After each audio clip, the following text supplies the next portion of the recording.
Alright folks, welcome back. My name is Rudy, you're watching Alpha Investments. Today we're doing a follow-up video on the Assassin's Creed Magic the Gathering product. I want to report the news, the updates and everything, the pros, the cons, the pops, the drops, the bamboozles, the market manipulation, and everyone who's trying to steal your ex-wife and everything. So as of the filming this video right now, Assassin's Creed collector boxes are $400 plus tax on TCG players. So we're going to be averaging just under $450 shipped for a collector box now on the open market. And the the Beyond boxes, also known as the Aftermath or Epilogue, the Epilogue 2.0 boxes, as some people are calling them, is pretty steady online, about 130 plus tax. So let's just call it 140 shipped for most people. So 130s to 140, 50, depending where you're buying it from or local online. The Beyond boxes are pretty stable. Print run on that feels about where it should be. Again, I still got allocated some, but it does not feel extremely tight to the point where there should be a panic. If you want my advice, if you want to enjoy Assassin's Creed and you want to actually enjoy the cards and open them and have fun, the Beyond cheaper box is probably going to be your way to go, because again, these boxes are just over $100 a box versus going to almost $500 for a collector box, depending on what your goals are. Now again, if you're trying to crack packs and chase serialized cards and certain high-end things, or if you're trying to be an investor collector, obviously the collector ones are going to appeal more to you on that situation. Now that the Assassin's Creed box market the collector boxes have repriced to $400 and change, okay? I would use caution now. Again, my previous video a few days back, maybe 3 to 5 days, or let's just say a week ago by the time you watch this video, I told everyone that these Assassin's Creed boxes, these collector boxes, for $250, $270, $280 online were just outrageously cheap.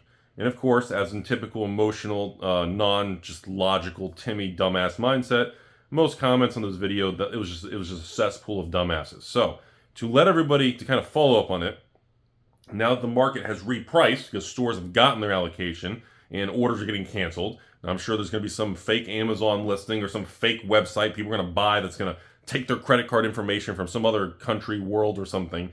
Now that it's $400 to $500 for a collector box, right now and over the next few months, that is going to be the fair price. Okay. I thought in the 200s, anything below that or anything below 300, between the 250 300, was a stupid steal. It was stupidly underpriced. The market wasn't accurate. The market is readjusted. Stores have realized they're not getting crap for quantity. Wizards was pissed because essentially, the email to myself, pretty much not a lot of stores ordered it. It was a beautiful product. There's a little bit of okay, fine, hold my chalupa. I'm going to show you how it's made. So there's a lot of forces at work there. And now that the collector boxes are back to that $400 to $500 range, I think I don't expect it to go higher in the short term. We may see a small retrace down to $350 to $400 range, but again, it'll be very short-lived, similar to the Fallout collector box situation. It is a Fallout collector 2.0 type situation. I'm actually, surprised I was able to get the Beyond boosters, the regular ones, in the quantity that I was requesting, even though I got cut in half. Still, at least I was able to get a couple thousand, maybe not been 4,000 or 5,000, but at least I was able to get something. So thankfully, I'll be able to offer that by the case for everybody out there, the patrons, everything. I'll try to get you guys an epic price on that. But again, when you're talking about booster box prices, just over $100, like that kind of stuff excites me. In an era where things are super expensive, it's nice that there are some products that come along that are not going to be $400 or $500 a box at release. So that's kind of nice. So I want to do a follow-up on that. Still a lot of swings, skepticism, anger, emotions, a lot flowing around on the open market right now. A lot of stores canceling orders because, they pre-sold 100 boxes or something of Assassin's Creed. They got allocated down to 12, and people are pissed. And then, or everyone got canceled, got relisted at a higher price. Same old thing. I would let the market settle. Let everything go through in the next 2-3 weeks. Let's see where things kind of settle out and see what the market assigns values to when it comes to like the serialized chase cards. We need to see what like a serialized Da Vinci card, a serialized, Cleopatra card, some of these really high-end chase serialized cards that people are going to want. We need to see kind of how the market's going to kind of value these. If the market kind of rejects it and not many people are interested, and these cards, end up being serialized cards that are only a couple $100, like some sets, then I do think we will see some softening of the collector box market. If this becomes a situation like Lord of the Rings Holiday Edition, when we remember that era, when I did like 30 videos on it, and all those serialized poster cards in the One Ring, And everybody's, oh, they're ugly. I don't want them. What a trash product. Rudy's trying to save his butt. All these stupid emotional short-term things. And then it turns out all those serialized poster cards and the One Ring and the Lord of the Rings stuff skyrockets and the market loves it. Then we will see the prices firm up even further, and they will stay in that 400 to 500 range for collectors, and there will not really be any major pullback. So it's really going to be up to the market to decide on the single card value, and that's going to really kind of move the needle on the collector boxes. That's kind of the next phase of this whole thing is what I think is going to happen.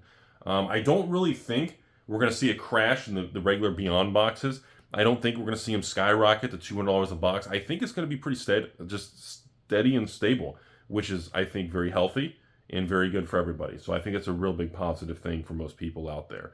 Some people want me to comment on the Fallout box situation with them being this high. I mean, you know, look, I think the Fallout collector boxes, they're going to break it. They're going to be the first Magic collector box that'll be over $1,000 a box.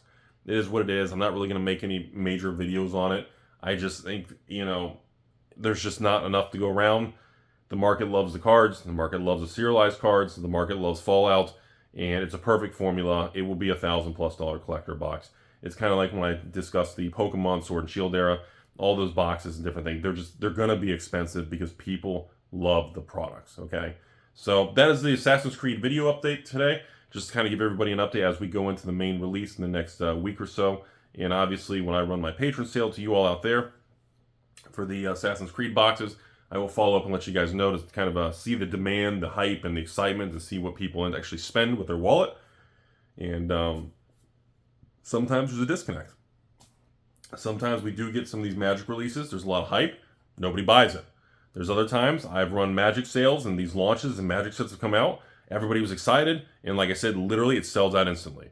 And other times, like I said, everybody's all pumped about it. A great example for you all would be like Wildsville Drain collector boxes. You know, when I had 3,000-4,000 of those boxes, whatever it was, you know, I ended up getting stuck with a good amount of the orders didn't go through. I ended up getting stuck with a lot of Wildsville Drain collector boxes. And then I remember even trying to run a second sale, and I bundled Wildsville Drain collector boxes with like Lord of the Rings and Ixalan. And they just didn't sell, you know, and that was with Ixalan at like $189, $199 collector boxes. You know, Wildsville Drain at $199. You know, Lord of the Rings Holidays for the $259, $269. You know, there's just time periods that the market and people just, they feel a certain way and they just don't buy it, even if you think the product's good. So, you know, I've been wrong, and we've all been wrong on many of those type of product releases in the last 6 to 9 months. So it will be interesting to see what happens with Assassin's Creed. That's all I got. Just wanted to give you all an update on it. Overall, I think we just got to kind of wait and see what happens at this point. There's a lot of speculation right now. We don't know, because I guess I'll say this real quick. I had a couple patrons that said, well, Rudy, what happens if we get a couple playable new, some sort of modern or commander staple cards out of these specialty sets? You know, anything can happen. That's always a possibility. If we get even one or two, especially if it's a rare, not a mythic, in this set of Assassin's Creed, this specialty product, and the cards become desirable, and if we get a $20, $30 rare or a $50 to $100 mythic, even if it's one card of these products, that's also going to retrain and retrace it's going to ripple through and reprice the entire sealed market. Because you'll change the expected value. If the expected value of the singles swings really hard, that is also going to have a big impact on it. And nobody really factors those things in because it doesn't happen in every set. But sometimes when it does, and we see some major game changer in standard, some major new modern staple, some major new pioneer popper, are those the things? Does anybody play that? You know, if you see, all it takes is one card in some format. And all of a sudden, if it's comboed with something and it spikes in price or gets featured on some YouTube channel that's sponsored that people actually watch, you know, the price of the box can change very quickly. So that's something to keep in mind, folks. You know, that is another variable that causes some products in the past to be crappy and then eventually age and go up. Baldur's Gate is a great example. We got some follow-up videos on Baldur's Gate. I'm working on a big Baldur's Gate sale for patrons, you guys out there. We're going to do we got another Magic loyalty sale coming up too. So the longer you're a patron, the bigger your discount and all that. And yeah, these are all variables that you just can't predict. Have a beautiful day. Thanks for watching. We'll see what happens.